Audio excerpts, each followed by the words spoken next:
Hello, fantastic students. Dr. Stan Reilly here. I wanted to take just a few minutes, promise, in this forum to discuss with you a little bit about marketing, because marketing is a science and it's a very complex one at that.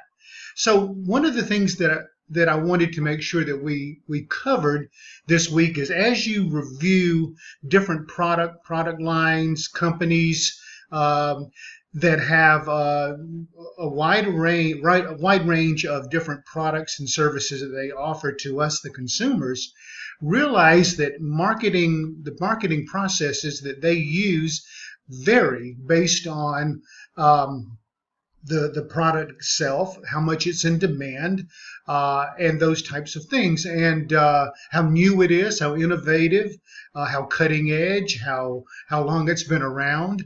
All of those things weigh one against the next. But particularly the marketing mix, which you take any product or service and you look at the product, the price, the place, and the promotion. Now, the product itself, again, it has to be something that is in demand. And if it's not in demand, that really drives how marketing processes are performed. Because in many cases, if a product is not in great demand, the science of marketing will create the mentality within the consumer marketplace where this demand is created through ads and other types of promotions that suggests to you, whether subtly or blatantly, that this product or service is something that you need. I think about all of the diet programs that we are bombarded with at the beginning of the new year, after we've indulged the months before with Thanksgiving and the holidays, where eating and putting on a little extra weight is typically the norm. Nevertheless, the marketing people, they carpe diem, they seize this opportunity, and they have their product, weight loss processes or systems or what have you, and they place them on very strategic time frames during the day, particular programs that we're watching, particularly newspapers that we read or websites that we visit, and they promote and promote these concepts to us so that we start to believe that this is something we need. So they create this demand. So remember, part of the marketing mix, or the four variables of the marketing mix, are the product, the price, the place, and the promotion. And you'll be able to discern from the cases that you review how these types of things are properly marketed to their maximum potential. All right, so consider how you would do that as a marketing strategist for a company that sells junk food, donuts, or it could be something more serious, like healthcare or health insurance. I'm thinking about how cars, automobiles, the marketing strategies are always changing, so we have to keep up with it. But consider how cars are now being marketed. You can buy them online. You don't even have to go to a dealership anymore. And they're either delivered to your home, or you can go to a car vending machine. Now, this is something that's new, and technology is making it possible. But consider the difference. The different strategies used in the past for marketing automobiles, where the customer service and all that was part of the sales approach. Now it's just to buy, pick up, take home from the vending machine, you cut out all of those other things that were really part of the strategies used to make you want to desire a product such as an automobile.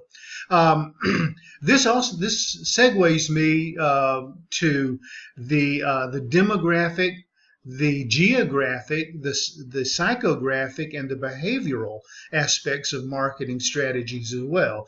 Of course, the demographics, those being who we are, how we, what was our age, what is our ethnicity, our gender, these types of things that define us as an individual within a segment. This is a marketing segment, okay? The geographic, of course, is where we live. And of course, products and services are sold at different prices based on the cost of living variables, based on the geographic regions where we live.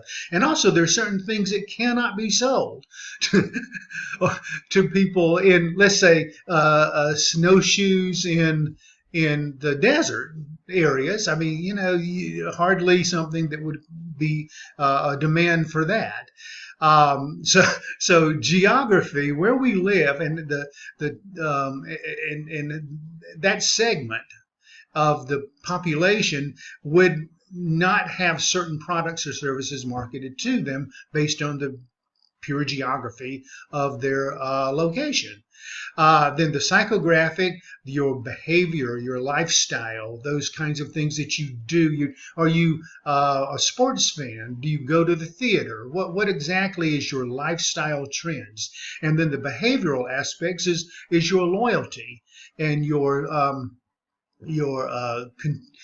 whether or not this is something, certain products like Ford or Chevy or something like that have been in your family for generations. So marketing strategists trend this for periods of time so that they're able to make very specific target sales to individuals or groups of individuals who show certain behaviors over periods of time. So anyway, this has gone longer than I anticipated. I apologize for that, but I did want to discuss with you the marketing mix, product, price, place, promotion, and of course the four segments of the market, which are the demographic, geographic, psychographic, and behavioral. And you can actually build what your target consumer would look like by using those four segments, putting them together, and you know, are you an African American female in the mid-30s who you've lived in the same location for the South, let's say, for all of your life. You are a sports fan. And you have supported certain products for many years, the same thing. You can pretty much determine who that person looks like, what they watch on TV, where they go, and target your products to be there for them. Are these individuals? Do they use technology? Do they tweet? Do they use Facebook? Are they on LinkedIn? You know, these types of things are very, they can segment individuals out so that it's not this general marketing blitz, and you miss, you know, so many people when you do that because it costs money if you do not specifically target your customer. Just think, when you go to the mailbox, sometimes all the junk mail that you get that you don't even look at, you just throw it instantly in the trash because it's not anything that interests you. All right, enough of that. Hopefully this overview was helpful for you, and I'm looking forward to working with you in the future weeks. Take care all.